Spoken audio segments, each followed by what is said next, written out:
Hello everyone, and here we go again. And today, we are going to be talking about a very interesting, cool topic.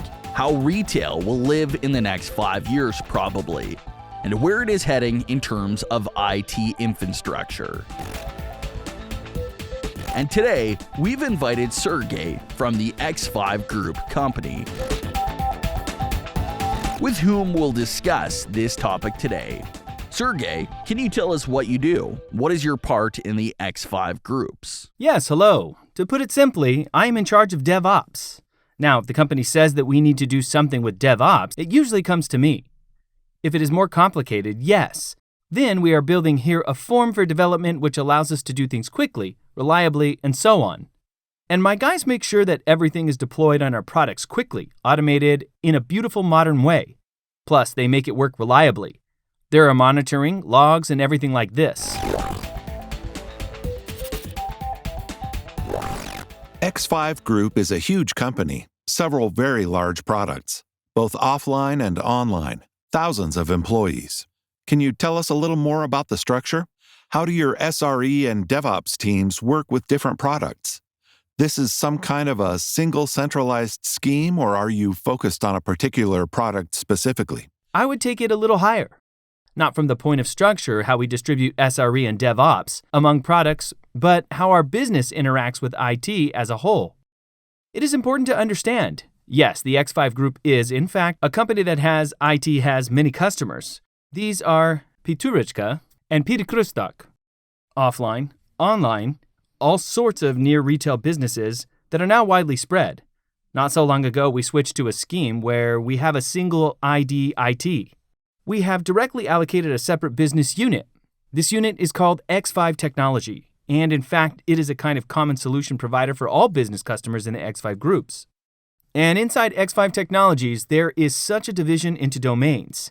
Domain structure, that is, each domain is a point of interaction with a certain line of business.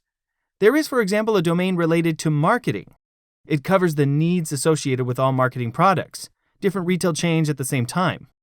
This is due to the domain structure. We firstly get a single point of communication between business and IT, and the problem goes away when the business faces such situation. But where should I go, and who will solve the problem for me, and what should I do? And there, in the end, swears at everyone.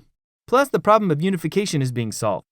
That is, the same marketing, it is in Piturechka and Pidekrustok. Of course, it is different, but the big chunks are pretty similar. Therefore, due to the domain structure, we understand where it is possible to make unified products slightly customized for different requirements, where it is necessary to make fundamentally different systems because they are completely different. Domain structures solve these problems. Further in each domain, of course, there is a large set of initiatives, products, projects, releases. You have to understand, even though we are there about Agile, and all that there are still things that need to be done in the waterfall approach in the format of projects. That is common sense here goes to please the fact that you want to be agile. Use all sorts of fashionable methodologies. Accordingly, there is a team in every product and project. The team has product design projects, as it is now fashionable to say, stream aligned. We remember the team topologies book, and all of these things include almost all the necessary competencies for full-fledged work. One such competency is DevOps SRE. Here you can talk for a long time about the fact that a DevOps engineer is a curse and all that, but one way or another, a person or a group of people with DevOps competence are responsible for ensuring that there are pipelines. Everything is configured from the point of view of operations. We learn not from users, but from monitoring that something was wrong with the system. Even if it was not only an accident, there was some kind of degradation in performance. And the same people are responsible, as it were, for production. That is, something happens in production, some kind of incident, people connect and decide. This is the idea behind the Steam-aligned team. Do you have such problems that, as I understand it, as you said, there is a team inside the domains that cross-functionality refers to various business projects? Does it not arise that inside the product, the final business application for instance, the team uses some of its own tools different from some standard tools that are used directly throughout the company? How do you work with it? Yes, the focus of an engineer or the focus of a developer is difficult to fit into different projects because you need to immerse yourself, perhaps, in different tools, in different methodologies thereafter? Or do you still adhere to the fact that you must use the same methodologies in all projects, the same tools and approaches, respectively? How do you struggle with this, and how can engineers work on several projects and keep focus in all of them? There's an important point here. Struggle is a bit of a wrong word here. That is, here you need to help the teams not to reinvent the wheel, but to use something ready-made. That is to plant. Here we have a toolkit.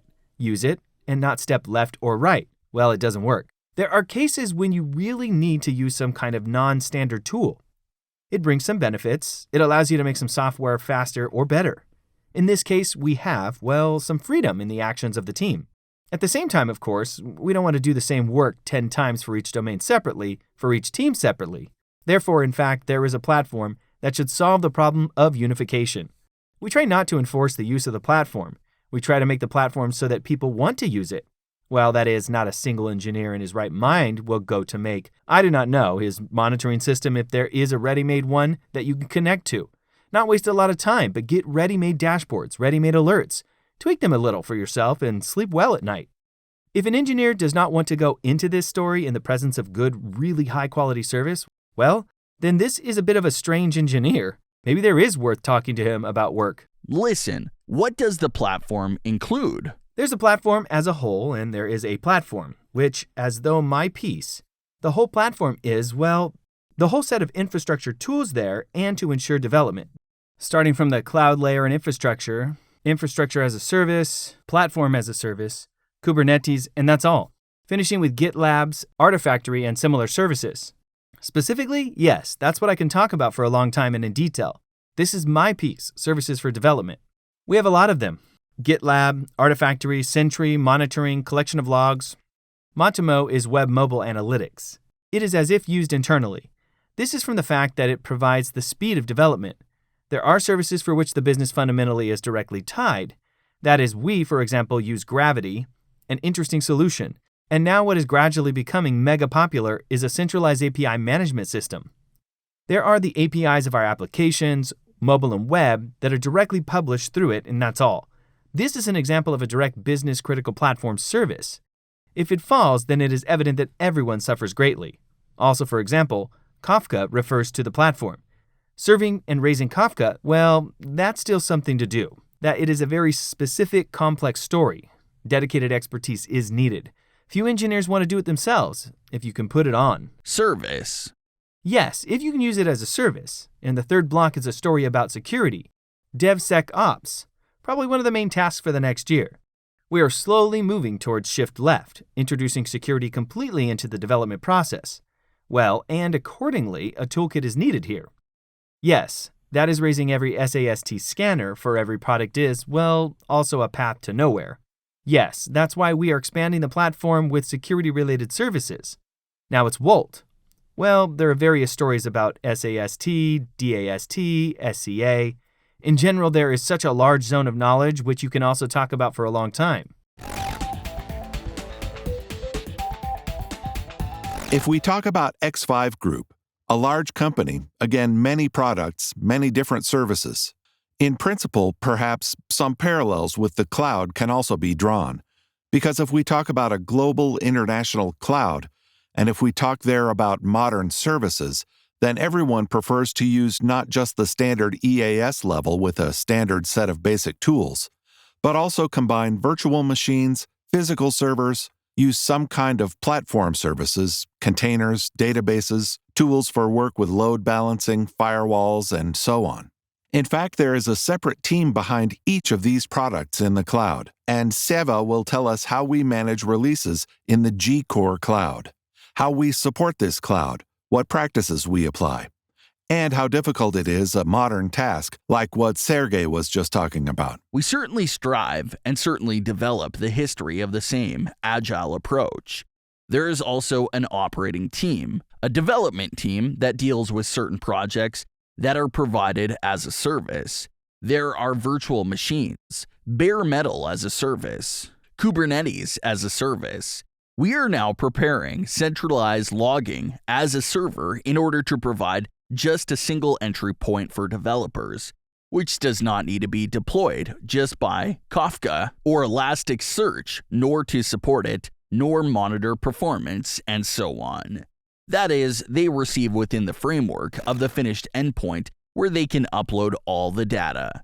But behind there is a lot of work, starting, yes, from the elaboration of the architecture, the selection of engineers and specialists who understand all these technologies, API work, and so on, and the distribution of this entire architecture internationally so that it is absolutely transparent for the client.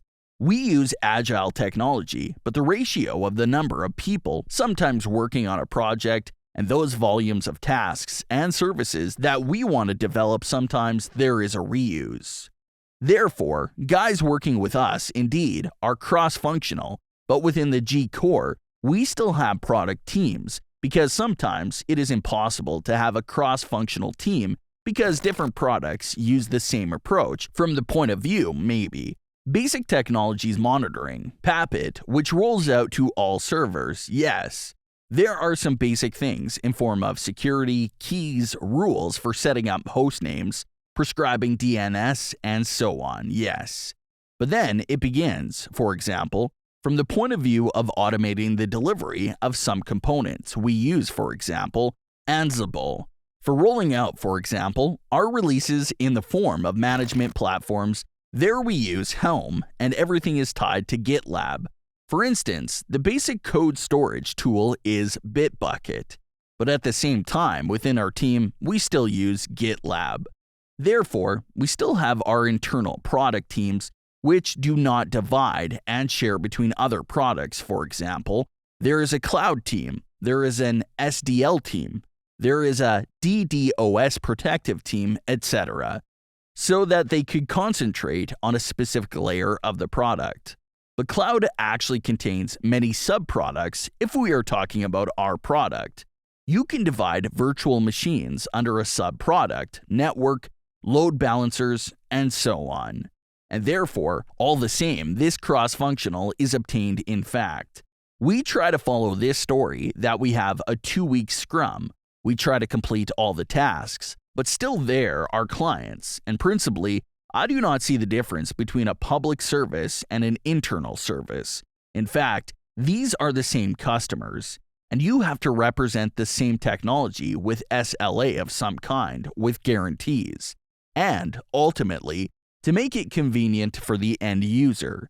This is the most basic in general. Therefore, from the point of view of customers, yes, they send, for example, we want just such or that thing, and we want just such or that a feature.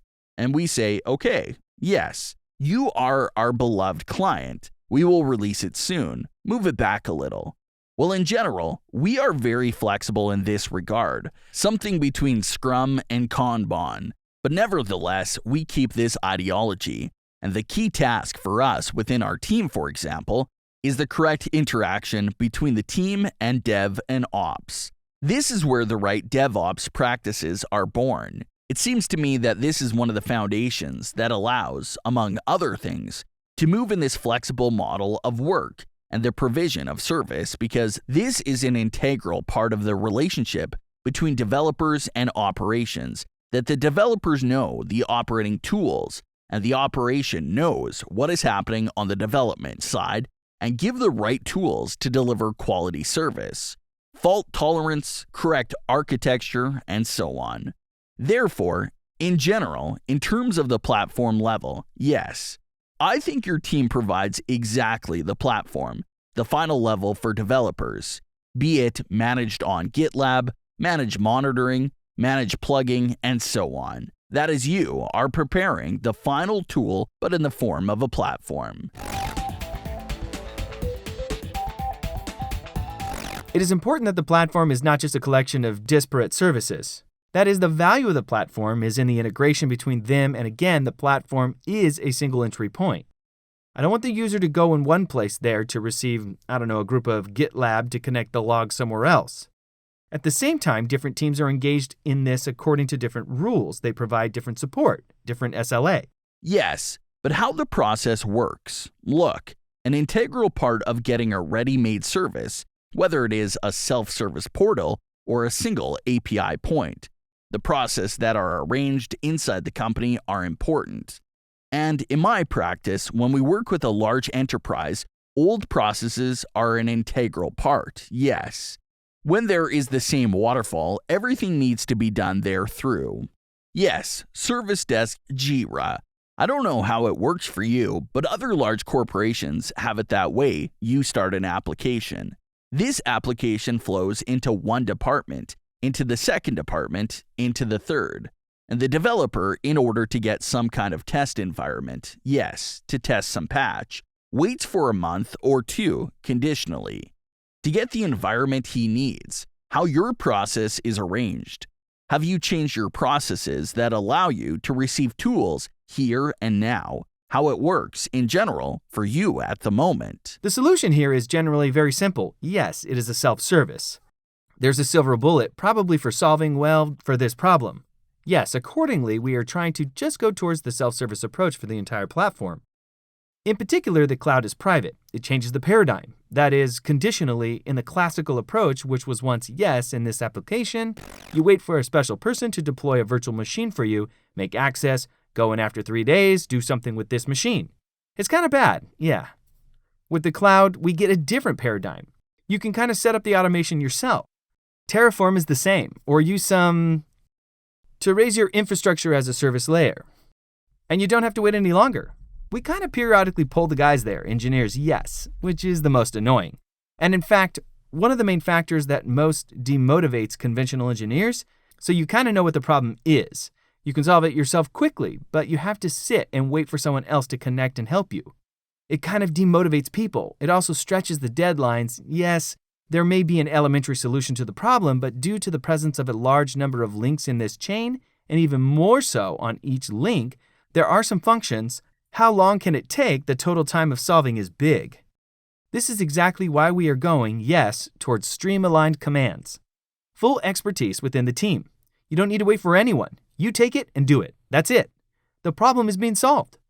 It is clear that there are some reasonable line, yes, this is where you need to draw the line. The team itself does not climb further. It becomes unreasonable. That is, the hardware level is an example of this. How would it be to go to the data center and monitor the power there? Well, this clearly should not be a stream-aligned team there. Its duties should be included. It is important here to understand the balance where this line runs. As in the framework of the process and the provision of a self-service portal, how do you solve the security issue? How, in fact, the work with the security department is running, because they obviously will not be very happy here, and of course, they want to check every step. How is this transition to the portal of self-service and trust to the end developer to deploy environments, configure security, including the environment? How you organize it? It's very simple. Yes, it's like DevOps ideology. Here's how to remove the problem of interaction between dev and ops. Make them friends. Remove this wall between them. Also with security. The key idea is that security is not somewhere behind the wall and you with a friend exchanged applications and said who was good and who was not good. And the idea is that it should be a constant dialogue. And so we're just going in this direction. That is, we have people in IT with security expertise. We have people from the security side who understand how the processes work and can not only bring a requirement, yes, but help find a solution to these requirements. Due to this, a conversation in one language appears. When you can explain that, guys, look, we have the vault there. Yes, a sensitive information is stored in it. Let's sit down and think together how we will differentiate their access. What can we take out, say, into an untrusted VPN profile, and what we cannot bear? And then it's just like specialists with the necessary expertise. They sit down, they come up with a solution that'll satisfy both the safety and the engineers who serve this service and the end users. This is the key. Also, there is an important story. Yes, stream-aligned team, in a good way, it should contain expertise and safety. Otherwise, this wall cannot be avoided. The product owner always wants, let's go faster, faster. On the other hand, we need to fix something here, to finish something there. And the security department actually, here guys, you have holes there, this and that. There is a solution. The same conflict arises in SRE practice. Yes, here it is important to translate this into numbers. On the example of the SRE, the practice of SLO implementation and the budget for errors appears. And as if everything becomes clear, transparent, you are an engineer who is responsible for accessibility. You can speak the language of numbers with the product owner. If we are rolling a feature right now, then we will most likely fall out of an air budget. And you yourself said that this budget is the edge that we can't afford. Everything is clear to everyone. It ceases to be a dialogue that let's roll it. No, let's not roll it.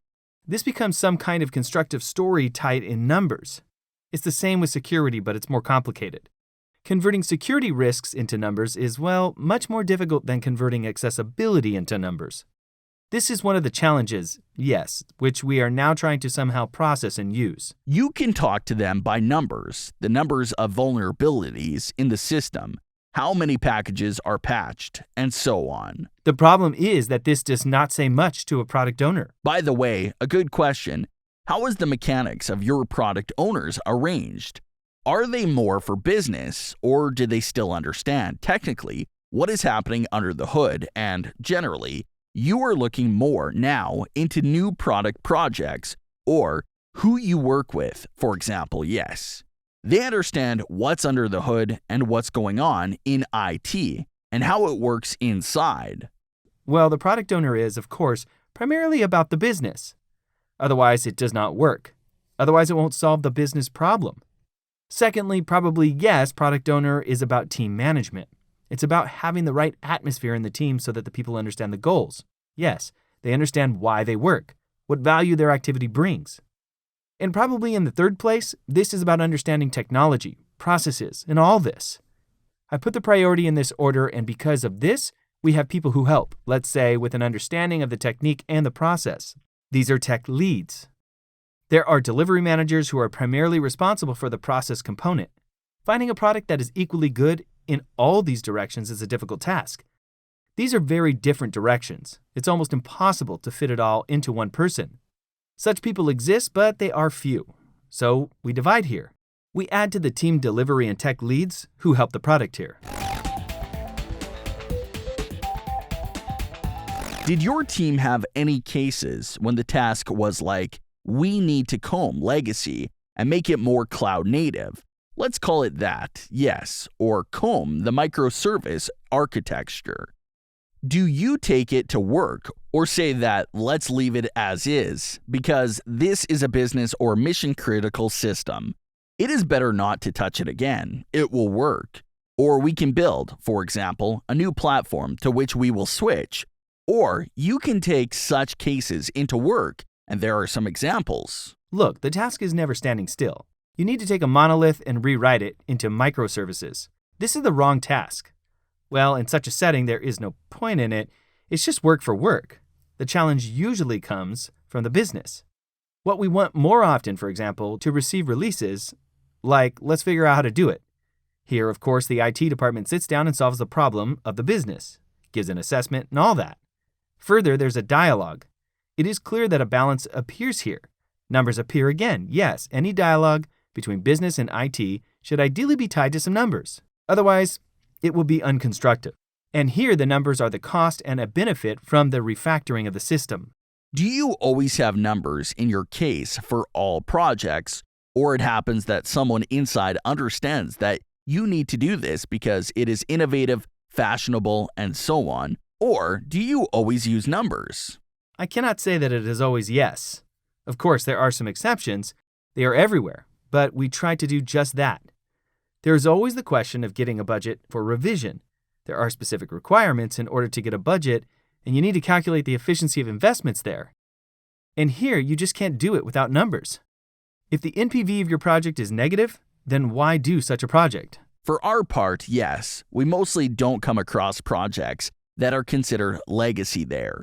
Product managers and business indicate even without numbers, yes, even taking into account the fact that you will be released 2 times faster, or there will be a more fault-tolerant system, and so on.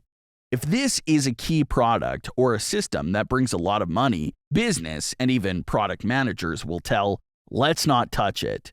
we will pour even more money into it to support it because of the amount of money that this system brings with the ratio of how it is supported.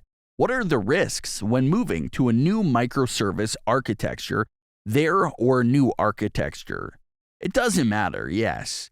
There is just a transition to a new architecture, refactoring of the existing one, creating of a new one from scratch.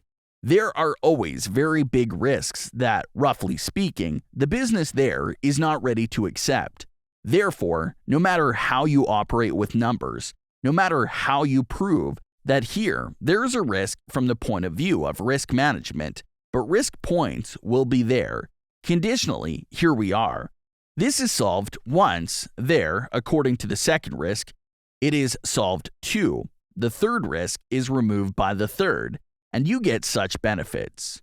Anyway, in 90% of cases, they say, let it stay, let us support it on old servers, or something else. Well, in general, it is very difficult. What is the engine of progress, the engine of the development of your internal IT systems? We talked about the fact that there are interesting features, tasks from the customers. In your case, these are your internal customers. In the case of the cloud, these are cloud customers. Often, in fact, also employees who work in the cloud work with these technologies, come up with some interesting features that make life easier for the team or solve the client's problem. For example, if every time they encounter a problem. What is the driver of development here in X5? Here's the flow of input features. Yes, according to the same platform, it consists of several pieces. The main piece is, of course, features from users. You can't do anything without it. These may be features for the emergence of a new service. For example, there is no distributed tracing service as a managed service. It may not even be an explicit request. In fact, we see that 3 commands have their own trace services, which means that there is a need and you need to do it as a managed service here, because the teams will continue to raise their individual installations there and suffer because of this. These can be direct explicit requests either for features or for updating the service. That means the team comes, GitLab new version came out, we can quickly update it because there is a thing that will make our life easier. We want to get it tomorrow. Schedule an update quickly. The second stream is internal history. Firstly, it's a dog food story. We are a platform team. For example, we use our own system to monitor our services. From here, some kind of stream of requests is also born, and there comes an understanding of what is inconvenient in a monitoring service and how to fix it. Plus, there is a story about technical debt. In the end, it's clear that somewhere in the bright future, everything is automated. Everything is automatically restored and, in general, everyone's happy. Yes?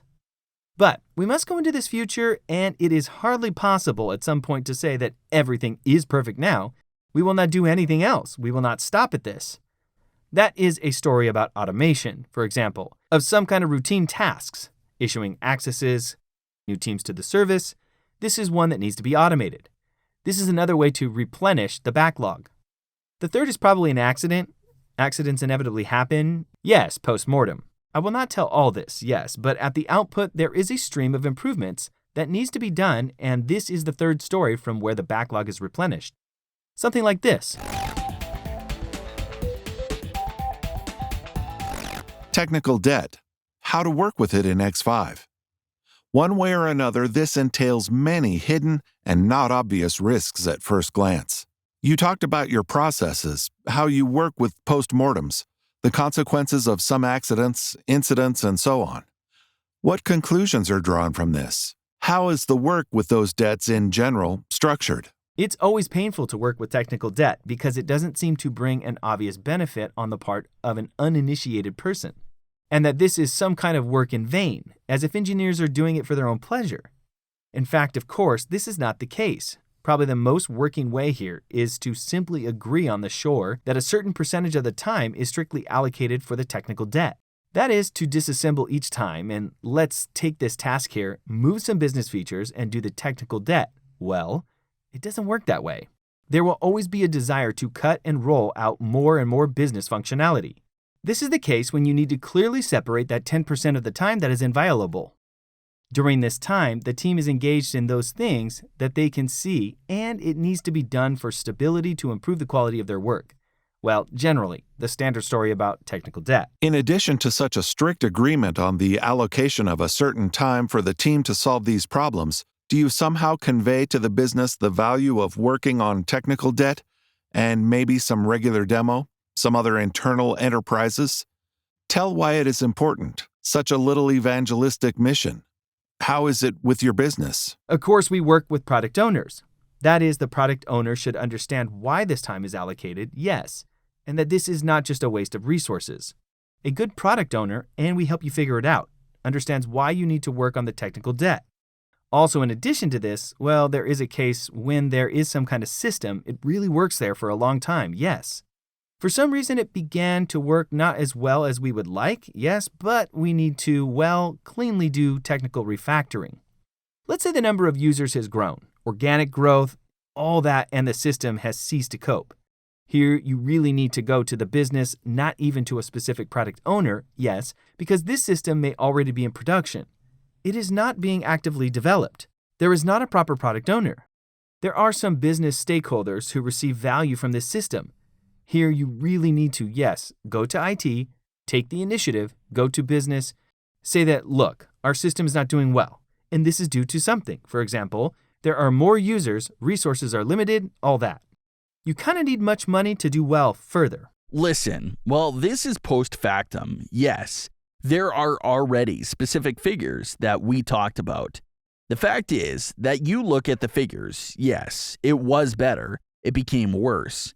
And proactively, we managed to agree proactively that the technical debt is here, yes. But now, we need to focus on this cause in a step. At some point. Yes. We will get exactly the result that our final application constantly crashes there, yes, or the service does not cope with its work. Of course, you need to do it proactively, yes, but again, I'm a big fan of numbers. Yes, and I think that almost any dialogue, if possible, in the format of numbers should be conducted, yes?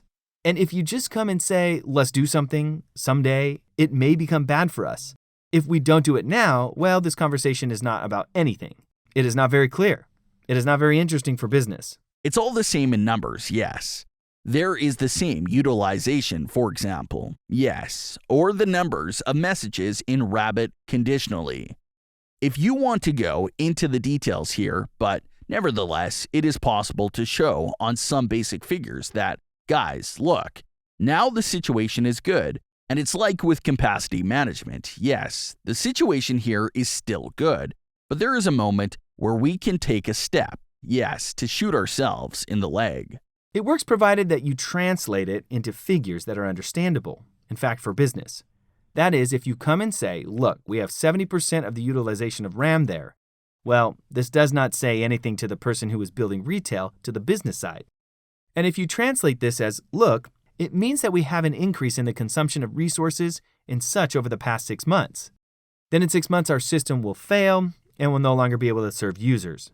And for example, I don't know, a warehouse system, some kind that we plan to expand a new warehouse, and no matter how this warehouse simply cannot be processed by the system. Business understands this. It seems to be the oops. It means that our losses seem to be very large, and we need to focus on this. And now it helps to find a budget, and it makes advances in terms of searching for resources and so on.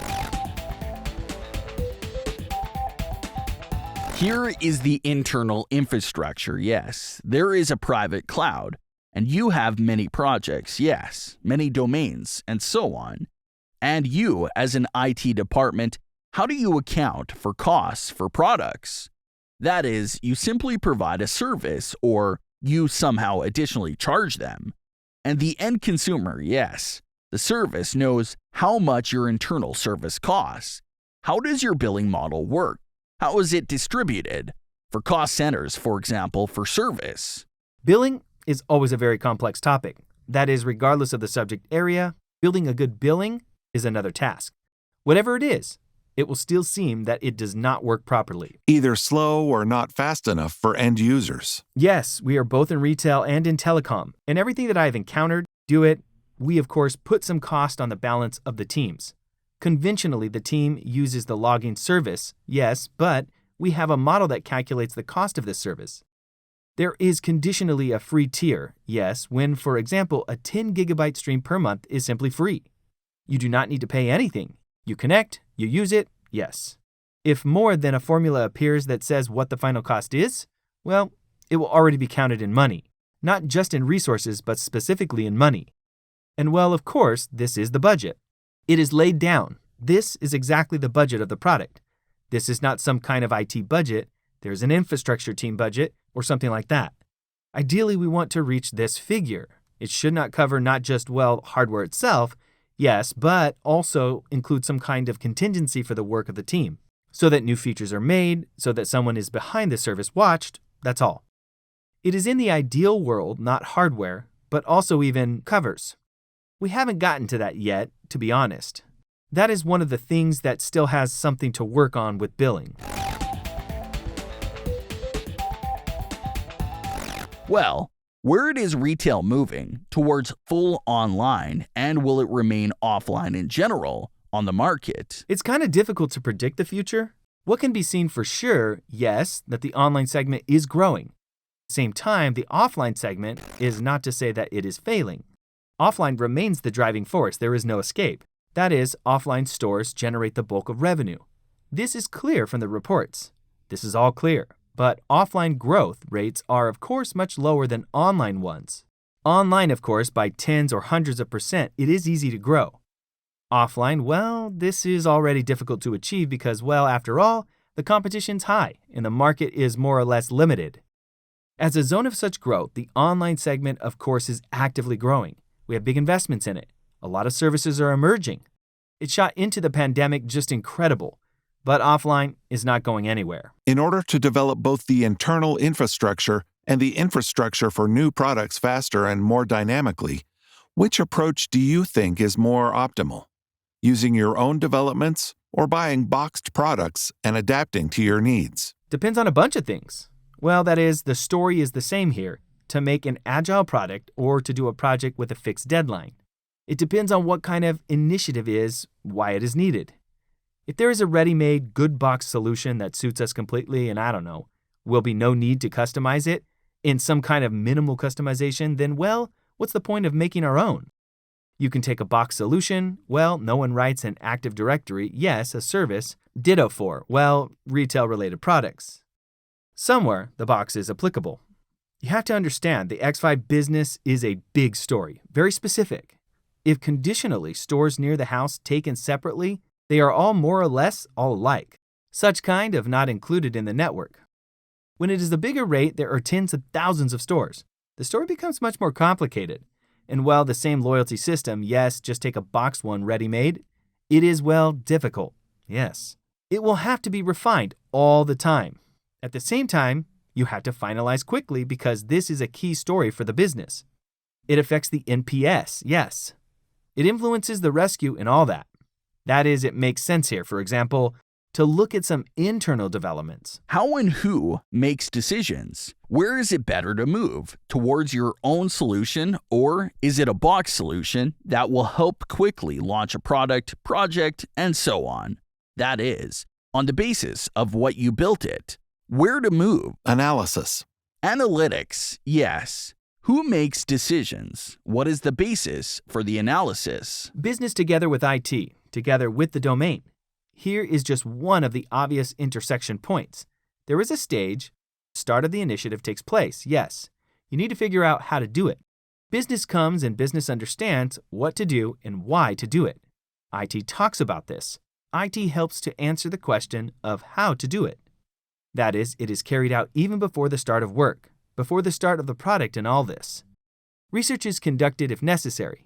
The MVP team gets together to look at different options. After that, we understand what are the pros and cons of the box. What are the pros and cons of our own design? And again, in numbers, yes, in the money, and after this, the research. You can already make a specific decision. The final decision, of course, lies with the business, yes, as with stakeholders, but IT helps here in every possible way and highlights both the risk and the cost.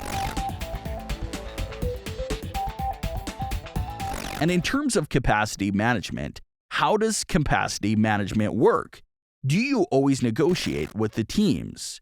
I'm sure that your teams probably also come and say, here is the event, yes. Or we need 1,000 or 10,000 servers for the event, yes. Take it anywhere. We need here and now, conditionally. How do you work in terms of capacity management with a condition that you probably also have open purchases and so on? How capacity management works in X5 groups? There should be a supply. This is obvious. Without a reserve, the value of the cloud is none. This is how you used to expect the server to come to you, so you will continue to wait. This makes the cloud useless. It is important to understand what this stock is. That is, just working with capacity management is also a complicated story, yes? To understand that the hardware does not stand idle, yes, to find this optimum. And so it could handle peak loads, about 30 or 40% or something else. This is a figure that adjusts depending on how many teams have entered the cloud, how many initiatives are planned there. That is a difficult job. Within the X5 groups, from the point of view of evangelism and the correct delivery of information, how to use services, products with the same capacity, how your education is organized in terms of teaching teams and learning new services of DD technologies. There's a lot of work here. In fact, we do different things. We have ready-made playbooks, for example, how to build an agile development. Yes, here's a ready-made step-by-step playbook, which is such a manual for the product owner, from gathering a team to working with production. In it, clear language explains what is arranged for what, where to go, what contacts, how IT interacts with each other and with the business. And all this, well, that's the story of learning product owners. There is a history of team training. It is clear that the cloud is necessary, interesting, useful, it brings benefits. But this is a new technology one way or another, yes. Any change, the introduction of a new technology as a rule, causes some kind of rejection among people. This may not be rejection, some kind of fear, some kind of distrust. Yes, there is some kind of distrust, and here it is important, well, to educate people, to show how to use it, why it's needed. Kuber, for example, yes, excellent technology, but a developer who, for instance, has never seen it before? For him, this is a monstrous story at first glance. But if you immerse yourself, if you take people by the hand, how it works, as if you just write manifestos and everything rises up, works, self-healing, scaling, and all these features, well, and a person says, oh, it's amazing. Yes, I want to use it. This mistrust has disappeared. Therefore, we are building internal schools. We have schools in different directions for development. Python, Java for testing, including a certain DevOps school which consists of a bunch of modules. You can use it as a separate module, for example, go through Kuber or CI/CD to level up. So conditionally, it is possible. A person wants to change his field of activity inside the company. He can study in a DevOps school and go to deal with DevOps history on some product. There are such cases too. Are X5 groups still retail, or are they already an IT ecosystem? I would not say that this is an IT ecosystem, yes? I mean that it's still a business. We are by no means an IT company in the classical sense. We are a retail business with a strong IT component. We are not only retail, but we are a food company with a strong IT component. That is, the food market is a little wider than just the shops where you come and buy. This is a longer customer journey. X5 just once, well, and it presents, yes, at all stages long before the customer has come to the store. A person has a desire to buy something because he uses services from X5. He knows where he needs to go, order online, or go to an offline store. And again, after the customer journey, yes, there is also a story of collecting feedback so that the customer does not leave, but continues to buy the same or new products. Or at all these stages, this is a long chain. X5 wants to be present and is present. Moreover, there are things that are not directly related to retail at all. For example, 5Post, yes, a great story about how we got our own logistics operator. This is an example of a very cool synergy. There are shops, yes, there are ready-made infrastructures. Why not put checkpoints there and build a new business on the basis of this? Turns out to be much cheaper than building from scratch. Yes, there is a logistics company, and at the same time, there are points of interaction between classic retail and logistics. A man came to pick up a parcel from Ally Express, and at the same time, bought some products for himself in Pyrotechnica for a day, for a week, or for some more. He turned out to have celebrated, yes. And he celebrated. Yes. I think it's a very interesting and cool dialogue.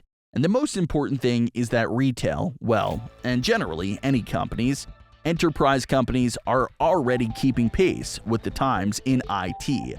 And I really like the fact that all new technologies, new projects that appear in large companies, they are already using new systems, new technologies, new practices. And it's very cool that such guys work in large companies. It was very pleasant to talk to you. Yes, mutually. Thank you, Sergey.